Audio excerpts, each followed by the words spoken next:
창세기 14장 17절부터 24절까지 말씀입니다. 같이 읽도록 하겠습니다. 시작.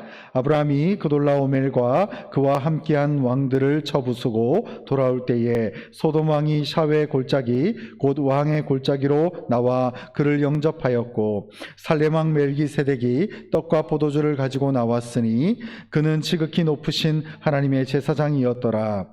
그가 아브라함에게 축복하여 이르되 천지의 주제시오 지극히 높으신 하나님이여 아브라함에게 복을 주옵소서. 너희 대적을 내 손에 붙이신 지극히 높으신 하나님을 찬송할지로다 하매 아브라함이 그 얻은 것에서 10분의 1을 멜기세덱에게 주었더라.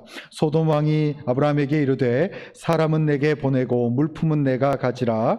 아브라함이 소돔 왕에게 이르되 천지의 주제시오 지극히 높으신 하나님 여호와께 내가 손을 들어 맹세하노니 내 말이 내가 아브라함으로 치부하게 하였다 할까요? 내게 속한 것은 실 한 오락이나 들매 끈 한 가닥도 내가 가지지 아니하리라. 오직 젊은이들이 먹은 것과 나와 동행한 아넬과 에스골과 마므레의 분깃을 제할지니 그들이 그 분깃을 가질 것이니라. 아멘. 멜기세덱의 환영 식사라는 제목으로 여러분들과 하나님 말씀 나누도록 하겠습니다. 오늘은 창세기 강의 43번째 시간입니다.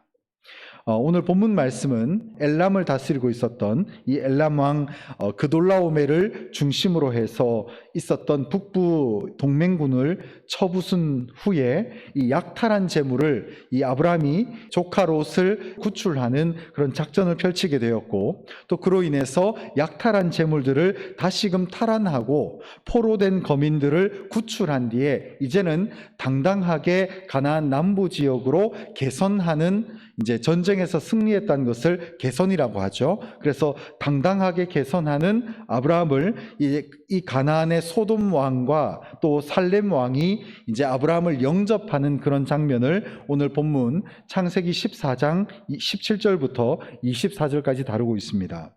특별히 이 살렘 왕 멜기세덱의 환영 식사를 우리가 본문을 통해서 알 수 있게 되는데 궁극적으로는 이 살렘 왕 멜기세덱은 아브라함이 물론 이 전쟁에서 승리를 가져오게 되고 개선 장군으로서 급부상하는 어떤 지도자로서의 역량을 보여주기도 했지만 결국은 이 살렘 왕이었던 이 멜기세덱이 찬양하고 경배하며 기뻐했었던 것은 아브라함이라고 하는 한 인간에 주목되어진 것이 아니라 바로 궁극적인 이 영광을 하나님께 지금 돌리고 있다라는 것이 오늘 본문의 핵심적인 요지라는 것이죠. 그래서 이 살렘 왕 멜기세덱이 매우 순수하고 올바른 신앙관을 가지고 있다는 것을 철저하게 보여주고 있고 또 이 아브라함의 승리 자체가 이후에는 가나안 땅에 그가 주역으로서 그리고 이 아브라함이 가나안 땅에서 급부상하는 인물로서 나타나는 그 위치를 공고하게 하는 계기가 되었고 또 멜기세덱은 그 아브라함을 영접하게 됨을 통해서 그에게 환영하는 말을 하죠. 그래서 이 환영하는 말을 통해서 결국은 하나님께 영광을 돌리며 천지의 주제이신 하나님께 모든 것을 영광을 돌리며 선포하는 이 상황이 오늘 본문의 전반적인 내용이다라고 우리가 쉽게 설명해 볼 수 있다는 것입니다. 먼저 우리 17절 18절을 제가 한번 읽어보겠습니다. 아브라함이 그돌라오멜과 그와 함께한 왕들을 쳐부수고 돌아올 때에 소돔 왕이 샤웨 골짜기 곧 왕의 골짜기로 나와 그를 영접하였고 살렘 왕 멜기세덱이 떡과 포도주를 가지고 나왔으니 그는 지극히 높으신 하나님의 제사장이었더라. 아멘. 여기 17절에 보면 아브라함이 이제 개선하는 마치 장군처럼 전쟁에서 승기를 가지고 오는 그런 개선 장군처럼 여러 왕들을 쳐부수고 이제 남쪽에 있는 샤웨 골짜기로 내려오고 있습니다. 근데 재미있는 사실이 이 샤웨 골짜기가 그 원래 의미가 어떤 의미냐? 여기 보면 오늘 본문 17절에도 나와 있습니다. 뭐라고 돼 있냐면 샤웨 골짜기 곧 왕의 골짜기로 나와 그를 영접하였고 이거 굉장히 의미심장한 거죠. 그러니까 지금 아브라함이 북쪽에 있는 여러 왕들, 특별히 가나안 땅 전체를 쥐락펴락했던 이 엘람 왕 그돌라오메를 지금 박살내고 이제 남쪽으로 샤웨 골짜기로 내려왔는데, 놀랍게도 그가 내려와서 개선하는 장군처럼 나타나서 환영 인사를 받는 장소가 샤웨 골짜기였다는 거예요. 근데 이 샤웨 골짜기의 원래 이름이 뭐냐? 왕의 골짜기. 즉 왕들의 골짜기라는 이름을 가지고 있는 그런 골짜기였다는 거죠. 이거 굉장히 의미심장하죠. 그래서 이 아브라함이 결국은 이가 가나안 땅의 하나의 군주로서 그는 어떻게 보면 일개 한 사람에 불과했지만 그로 인해서 그가 이제 왕위를 가지고 있는 사람인 것처럼 그렇게 비춰지는 놀라운 역사가 이 상황 속에 나타나고 있다는 것입니다. 그리고 나서 18절에 보면 살렘 왕, 가나안 남부 지역에 있었던 살렘을 다스리고 있었던 그 살렘 왕 멜기세덱이 이 아브라함을 떡과 포도주를 가지고 그를 맞이하면서 지극히 높으신 하나님께 경배하고 있는 그런 모습을 보여주고 있습니다. 근데 재미있는 사실은 오늘 이 창세기 죄송합니다. 창세기 14장 18절에 보면 이 멜기세덱을 뭐라고 지칭을 하냐면 그는 지극히 높으신 하나님의 제사장이었더라, 이렇게 말하고 있습니다. 이때 당시에는 야곱의 네 번째 야곱의 아들이었던 레위가 실질적으로 레위 지파를 이루거나 하는 사건이 아직 한참 뒤에 등장할 내용입니다. 그러니까 이 당시에는 제사장이란 개념이 없었어요. 그런데 놀랍게도 불구하고 이 살렘 왕 멜기세덱이 그가 영적인 이 창세기 기자에 의하면, 모세가 물론 썼죠, 이 모세가 쓴 이 창세기와 하나님께서 주신 이 영감으로 인해서 모세가 이 창세기를 썼는데, 이 창세기 기자의 관점에서 보니까 이 멜기세덱은 성경 역사상 최초의 제사장으로 그가 나타나고 있다는 것을 알 수 있게 된다는 것입니다. 그리고 또 놀랍게도 그가 어떤 나라의 왕이었느냐? 살렘 왕이었어요. 이 살렘이라는 것은 우리가 이스라엘 사람들이 인사를 할 때 샬롬이란 말을 많이 쓰잖아요. 그래서 이 샬롬은 평강, 평화 이런 의미, 화평을 의미하는데, 이 평강을 의미하는 이 샬롬에서 온 말이 샬렘이거든요. 그러니까 평강의 왕 멜기세덱이라고 봐도 거의 무방할 정도의 그런 해석이라고 우리가 볼 수 있다는 것입니다.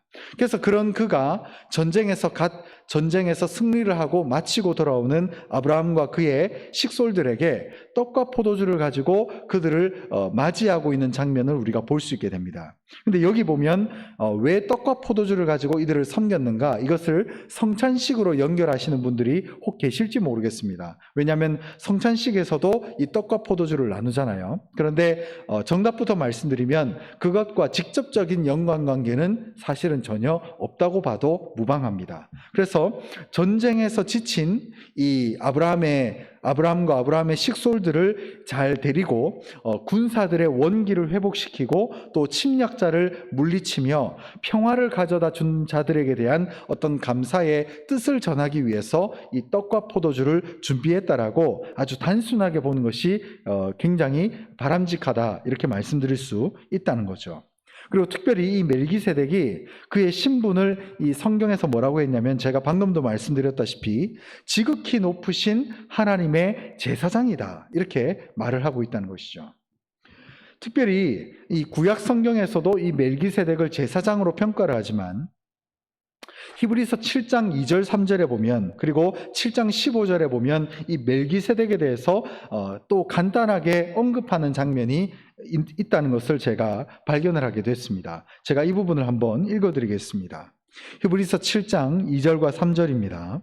아브라함이 모든 것의 10분의 1을 그에게 나누어 주니라. 그 이름을 해석하면 먼저는 의의 왕이요, 그 다음은 살렘 왕이니 곧 평강의 왕이요, 아버지도 없고 어머니도 없고 족보도 없고 시작한 날도 없고 생명의 끝도 없어 하나님의 아들과 닮아서 항상 제사장으로 있느니라. 기가 막히죠. 여기 히브리서 7장 2절과 3절에 보면 이 살렘 왕 멜기세덱을 뭐라고 설명하냐면, 이 아브라함이 자신의 전쟁에서 승리를 하고 나서 10분의 1이라고 하는 11조를 이 멜기세덱에게 오히려 주게 됩니다. 주게 됨을 통해서 그가 제사장 신분에 있는 존재라는 것을 간접적으로 설명을 해주게 돼요. 그리고 나서 그의 이름을 보니까 여기 히브리서 7장 2절에 보면 그는 의의 왕이요, 그리고 살렘 왕이니 곧 평강의 왕이다. 제가 말씀드렸죠, 그죠? 살렘이란 말이 샬롬에서 왔는데 그 원래 의미가 평강, 평화, 화평 이런 뜻입니다. 그래서 화평을 이루는 왕, 관계의 모든 어색함과 그 모든 깨어진 관계를 회복하는 평강의 왕으로서 멜기세덱이 기록되고 있다는 거예요. 그래서 이 멜기세덱은 장차 오시게 될 예수님에 대한 그림자 역할을 하게 됩니다. 그 이유를 바로 히브리서 7장 방금 읽었던 3절에서 말해주고 있어요. 아버지도 없고 어머니도 없고 족보도 없고 시작한 날도 없고 생명의 끝도 없어 하나님의 아들과 닮아서 항상 제사장으로 있느니라. 우리에게 있어서 영적인 제사장이 누굽니까? 예수 그리스도죠. 그래서 여기 3절에 보면 하나님의 아들과 닮아서, 예수님에게 아버지가 있습니까? 아버지는 없습니다. 육신의 아버지가 없어요. 그는 족보상으로 존재하는 요셉이 육신의 아버지인 것처럼 있지만 실질적으로 예수님의 피는, 예수님의 족보는 실질적으로 아버지 하나님, 이 성부 하나님이 예수님과 연결되어 있고, 곧 예수님은 그야말로 육신의 아버지도 육신의 어머니도 없다라고 봐도 무방할 정도로 이 예수님과 멜기세덱이 그대로 닮아 있다는 것을 이 히브리서 7장은 우리에게 말해주고 있다는 거예요. 그리고 히브리서 7장 15절에는 그 한참 뒤에 있는 15절에는 이렇게 말합니다. 멜기세덱과 같은 별다른 한 제사장이 일어난 것을 보니 더욱 분명하도다.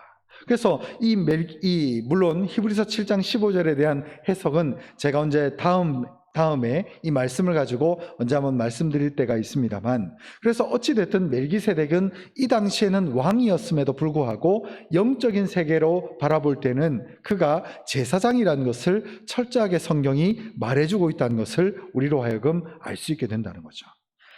그래서 대제사장이신, 영원한 대제사장이신 예수 그리스도와 함께 그가 연결됨을 통해서 첫 번째는 그가 동시대에 타락했던 가나안 족속들과는 달리 매우 순전하며 신실한 믿음의 소유자였다는 것을 첫 번째 알 수 있고, 또 두 번째는 그의 출생이나 기원이 전혀 알려지지 않은 신비에 쌓여져 있다는 것을 우리가 예수님과 동일선상에서 생각해 볼 수 있으며, 마지막 세 번째로는 그가 왕이면서 동시에 제사장의 직분을 수행하는 특별한 위치에 있었기 때문에 예수님과 닮아 있다는 것을 우리가 기억하는 것이 대단히 중요하다는 것입니다. 자, 그리고 이어서 우리 19절 20절을 우리 함께 한번 읽어보겠습니다. 그가 아브라함에게 축복하여 이르되 천지의 주제시요 지극히 높으신 하나님이여 아브라함에게 복을 주옵소서. 너희 대적을 내 손에 붙이신 지극히 높으신 하나님을 찬송할지로다 하매 아브라함이 그 얻은 것에서 10분의 1을 멜기세덱에게 주었더라. 아멘. 자, 여기서 보면 이제 이 멜기세덱이 영적인 제사장으로서 아브라함에게 축복을 하는 장면을 우리가 보게 됩니다. 근데 순서가 재밌어요. 처음에는 아브라함이 전쟁에서 승리를 하고 내려왔으면 이 개선한 장군에게 무조건 가장 1번으로는 뭔가 대접을 하는 것이 더 우선이 돼야 되는데, 재미있는 사실은 아브라함이 가장 먼저, 그가 전쟁에서 지친 상태로 돌아왔음에도 불구하고 가장 먼저는 11조를 바친 것이 참 특이한 장면입니다. 그래서 첫 번째로 우리가 이 11조를 멜기세덱에게 바쳤다는 그 자체만으로 우리가 생각을 해보면 멜기세덱이 제사장이라고 볼 수 있지만, 또 동시에 이 아브라함의 신앙 자체가 이 지치고 힘든 상황 속에서도 철저하게 영적인 순서를 지키고 있구나라는 특이점을 우리가 발견할 수 있다는 거예요. 아브라함은 이 아주 기쁜 이 상황, 지금 자신의 조카도 데려오고 그때 포로로 잡혀갔었던 그 가나안 거민들도 회복시키는 그 사건을 자기가 해왔으면 자기가 박수 받을 만하잖아요. 자기가 인정받을 만하단 말이죠. 그러나 놀랍게도 아브라함은 자기가 먼저 영광을 받기 이전에 먼저 10분의 1을 떼가지고 하나님께 영광을 돌리는 이런 기가 막힌 행동을 지금 아브라함이 하고 있다는 것은 우리가 참 본받아야 될 아브라함의 특이점이 아닌가라는 생각이 든다는 거죠. 그리고 나서 이제 19절에 보면 이제 아브라함을 향해서 멜기세덱이 축복의 말을 합니다. 그래서 아브라함에게 축복하여 이르되 천지의 주제시요 지극히 높으신 하나님이여 아브라함에게 복을 주옵소서. 참 이 멜기세덱도 영적으로 어떻게 보면 올바른 영적인 질서를 가지고 있는 사람이었어요. 왜 그러냐? 지금 아브라함이 개선 장군으로서 이 샤웨 골짜기로 내려왔습니다. 자, 그러면 눈에 보이는 사람은 아브라함이지 하나님이 아니잖아요. 자, 그러면 수고하고 전쟁에서 놀라운 공과를 이루고 온 이 아브라함을 축복하고 아브라함을 환영하는 데만 집중하기도 모자란데 이 짧은 순간에서 누구에게 가장 먼저 영광을 돌리느냐? 천지의 주제시요 지극히 높으신 하나님이요 아브라함에게 복을 주옵소서. 그러니까 천지의 주제이신 하나님을 먼저 찬양하면서 영광을 돌린 그 다음에 눈에 보이는 사람인 아브라함에게 복을 달라고 간구를 하고 있는 것이죠. 여러분, 우리가 우연히 하나님을 믿는 게 아닙니다. 우리가 막연하게 마치 번갯불에 콩 구워 먹듯이 아니면 우리의 기분이 좋으니까 기분 좋으니까 막 마음대로 해버린다, 이게 아니에요. 하나님의 영적인 세계는 질서가 있습니다. 그리고 가장 먼저 영광을 받으실 분이 하나님이라는 것을 기억해야 됩니다. 여러분, 어떤 분들은 11조를 내가 내놓고 자기의 영광에 취할 때가 있어요. 야, 이번 달에는 내가 11조를 이렇게 많이 했네. 야, 내 신앙이 꽤 괜찮아. 이렇게 생각할 때가 있는데 그게 아니란 말이에요. 가장 중요한 것은 천지의 주제이신 하나님께 먼저 영광을 돌린 그 다음에 사람에게 복을 주옵소서. 이게 영적인 질서와 순서의 흐름이라는 거예요. 이 흐름과 가치를 우리가 기억하는 것이 대단히 중요하다는 것이죠.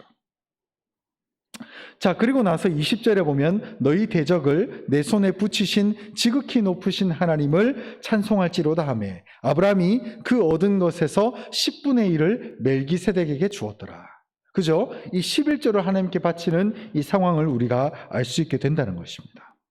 그런데 재미있는 상황이 또 벌어지게 됩니다. 21절, 22절에 보면 이렇게 말하고 있습니다. 제가 한번 읽어드리겠습니다. 소돔 왕이 아브라함에게 이르되 사람은 내게 보내고 물품은 내가 가지라. 아브라함이 소돔 왕에게 이르되 천지의 주제시요 지극히 높으신 하나님 여호와께 내가 손을 들어 맹세하노니 23절 내 말이 내가 아브라함으로 치부하게 하였다 할까요? 내게 속한 것은 실 한 오락이나 들매끈 한 가닥도 내가 가지지 아니하리라. 마지막으로 24절까지 읽겠습니다. 오직 젊은이들이 먹은 것과 나와 동행한 아넬과 에스골과 마므레의 분깃을 제할지니 그들이 그 분깃을 가질 것이니라. 어떻게 보면 이 전쟁에서 승리하고 이 전쟁의 어떤 성공에 대한 결과는 아브라함이 가지는 것이 누가 봐도 당연한 일입니다. 누가 봐도 이 전쟁에서 승리했고 이 전쟁에서 전리품을 자기가 취해도 돼요. 그런데 놀랍게도 이 아브라함이 아브라함과 소돔 왕과 대화하는 장면을 보게 되면 특이점이 있습니다. 아까 21절에 보면 소돔 왕이 아브라함에게 이르되 사람은 내게 보내고 물품은 내가 가지라. 즉 이 말인즉슨 원래는 물품을 원할 만한 상황이 돼요. 그래서 이 소돔 왕은 이미 너무나 겸손한 상태에서 당신이 모든 구출 작전을 짜고 이 전쟁에서 승리를 거머쥐었기 때문에 모든 이 사람들, 즉 전쟁의 포로들은 소돔 왕 자기에게 보내고 물품은 아브라함 당신이 가져라. 당신이 전리품으로 취해도 된다라고 얘기를 선뜻 이렇게 마음을 열어서 표를 해주고 있어요. 그래서 그러나 22절에 보면 아브라함이 전혀 다른 양상을 보여주고 있습니다.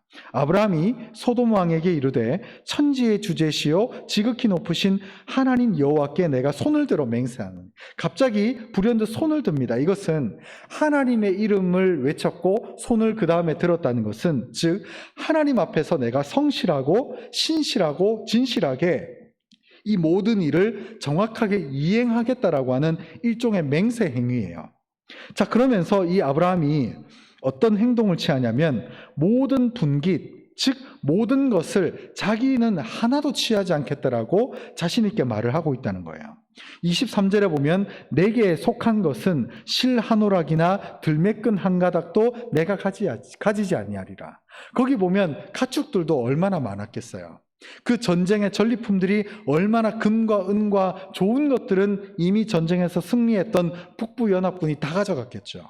근데 그 북부연합군을 다시금 침략하고 지금 전리품을 가지고 왔는데, 놀랍게도 금과 은은 고사하고 온갖 가축들은 고사하고 실 한 오락이나 들매끈 한 가닥도 아브라함이 취하지 않겠다라고 아예 손사래를 치고 있는 거예요. 그것은 왜 그러냐? 아브라함은 소돔 왕이 제공하는 전리품을 단호히 거절했다는 것인데, 이것은 나쁜 일이 아니며 오직 하나님의 관점에서 봤을 때는 타락하고 부도덕한 가나안 땅의 물품을 자기가 취하지 않겠다라고 하는 단호한 믿음의 자세였다는 것을 우리가 알 수 있게 된다는 것이죠.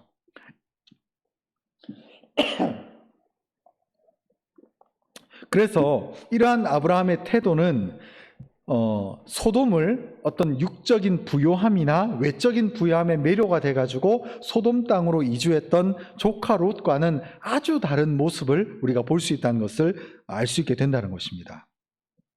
그래서 24절에 보면 자신은 이 분깃을 취하지 않았지만 자신과 함께 전쟁에서 참여했던 젊은 사람들, 이 젊은 사람들에게는 그 먹을 것과 그리고 자신과 동행했던 자들에게 그 분깃을 나누어주는 은혜를 베푸는 정말 아량이 넓은 아브라함의 진면목까지 우리가 볼 수 있게 된다는 것을 오늘 본문을 통해서 알 수 있게 된다는 거죠. 그래서 오늘 말씀을 통해서 우리는 세 가지 결론의 말씀을 얻고자 하는데, 첫 번째는 우리의 삶의 모든 순간순간마다 하나님을 찬양해야 한다는 것입니다.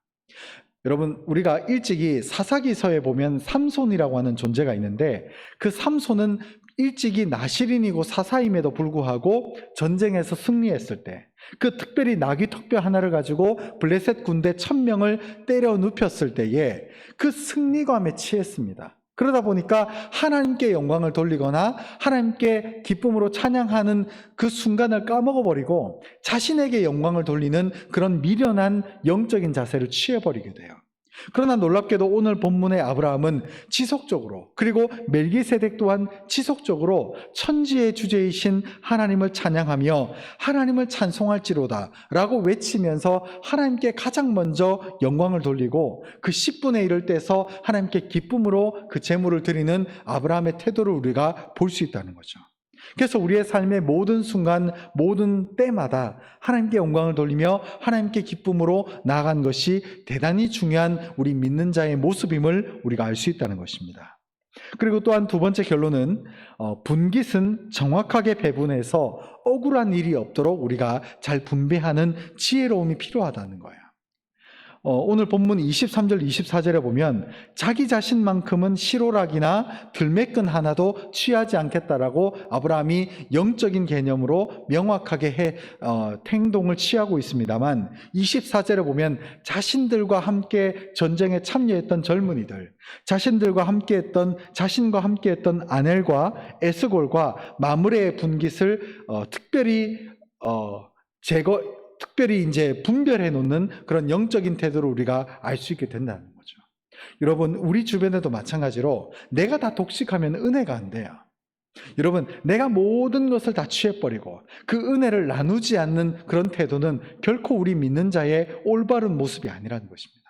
여러분, 우리가 작은 것을 취해도 가장 먼저는 하나님께 영광을 돌리고, 또 그 다음은 나와 함께한 사람들, 또 내 주변에서 나를 도왔던 자들에게 그 분깃을 나누어 줄 수 있는 넉넉한 은혜의 아량을 베풀 줄 아는 그런 사람이 되어져야 된다는 거예요. 그래서 아브라함이 큰 자가 될 수 있었고, 이 아브라함이 비로소 속이 좁은 자가 되지 않을 수 있었다는 것을 명심하시기 바랍니다. 그리고 마지막 세 번째 결론은 믿음 없는 자를 우리가 비판해서는 안 된다는 것입니다. 로마서 14장 1절과 2절은 이렇게 말하고 있습니다. 믿음이 연약한 자를 너희가 받되 그의 의견을 비판하지 말라. 어떤 사람은 모든 것을 먹을 만한 믿음이 있고 믿음이 연약한 자는 채소만 먹느니라. 율법에 아직 잡혀 있었던 신약 시대에 많은 교회들이 있었습니다. 그래서 그 당시에는 먹는 것에 대한 분쟁이 꽤 많았어요. 근데 놀라운 사실은 이 로마서를 집필했던 사도 바울이 이 초대교회 지도자들과 교회 성도들에게 모든 것을 먹는 믿음이 있는데 이 모든 것을 먹는 믿음이 있는 자들의 자유가 있고, 모든 것을 먹지 못하고 아직도 율법에 매여 있는 자들의 연약한 믿음이 있다. 그러나 너희가 명심해야 될 것은 그들의 의견을 비판하지 말라는 거예요. 여러분, 우리 교회도 보면 신앙이 천차만별입니다. 그러다 보니까 신앙의 연수가 오래되었어도 아직은 믿음의 단계가 이제 하나 둘씩 밟아가는 분들이 있는 반면, 어떤 분들은 신앙의 연수도 오래됐어요. 그리고 어떤 분들은 하나를 봐도 열을 보시는 분이 있어요. 그러다 보니까 남을 비판하는데 굉장히 빨라요. 그래서 문제는 영적인 부분에 있어서 자기를 돌보지 못하는 거예요. 여러분, 믿음의 수준은 천차만별입니다. 타인을 비판하거나 타인을 쉽게 내 새치 혓바닥으로 판단하거나 비관하기 이전에 먼저 자신을 먼저 돌아보고 넓은 아량과 시야를 넓히는 것이 굉장히 중요하다는 거예요. 그리고 저마다 삶을 보다 보면 각자 중요하게 생각하는 것이 다를 수 있다는 것을 명심하시기 바랍니다. 물론 우리의 신앙이 거짓된 신앙을 쫓거나 우리의 신앙이 잘못된 길을 간다면 그것은 문제가 되겠죠. 그러나 아직 연약한 자가 있고 아직 자기가 보는 것을 남이 못 볼 수 있거든요. 그런데 그런 차이를 우리가 봉합하지 못하고 쉽게 판단하고 우리의 그 입으로 쉽게 판단해 버린다면 이것은 문제가 되거든요. 내가 생각하는 것을 상대가 생각하지 않을 수도 있습니다. 또한 내가 생각하지 못한 것을 지금 상대가 생각할 수 있어요. 그러니까 기다려줄 줄 알아야 됩니다. 그것이 믿음의 자세이고 그것이 큰 자입니다. 오늘 본문의 아브라함을 보면 아브라함은 큰 자였어요. 자신에게 주어진 선택권을 일찍이 조카 롯에게 건넬 줄 아는 믿음의 사람이었고, 자신이 인위적으로 뭔가를 해나가면서 뭔가 야심과 야망 가지고 했었던 그 일들이 있었지만 그 일들이 실패로 돌아오고 그 일들이 좌절로 돌아왔을 때 이 아브라함은 성찰할 줄 아는 믿음의 사람이었습니다. 그러나 우리는 실패를 경험하고도 깨닫지 못한다면 우리의 신앙은 성장을 하기가 참 어렵겠죠. 그래서 오늘 말씀을 정리해 보면서 아브라함은 완벽한 사람은 아니었습니다. 그는 때로는 야심에 의해서 애굽으로 텐트를 옮기기도 했고, 또 이 아브라함은 야심에 의해서 어떤 일들을 판단하며 서둘렀던 일들도 굉장히 많이 있었죠. 멀쩡한 자신의 아내를 누이라고 속이는 그런 비겁한 일도 저지르기도 했습니다. 그러나 놀랍게도 하나님은 아브라함에게 시간을 주고 기다려 주었으며, 아브라함이 모든 실패와 과정들을 겪으면서 이 창세기 14장쯤에 이르렀을 때 아브라함이 얼마나 넓은 아량의 사람이었고 그가 얼마나 주변 사람들을 돌볼 줄 아는 그런 사람이었는지를 우리가 알 수 있는 대목이 오늘 본문의 사건이었다라고 우리가 생각해 볼 수 있다는 거죠. 여러분, 우리의 삶의 믿음을 언제나 공고히 하며, 또한 오늘 본문에 나왔던 이 살렘왕 멜기세덱처럼 가장 먼저 천지의 주제이신 하나님께 영광을 돌리며 기쁨으로 나갈 수 있는 우리 모든 심령이 될 수 있었으면 좋겠습니다.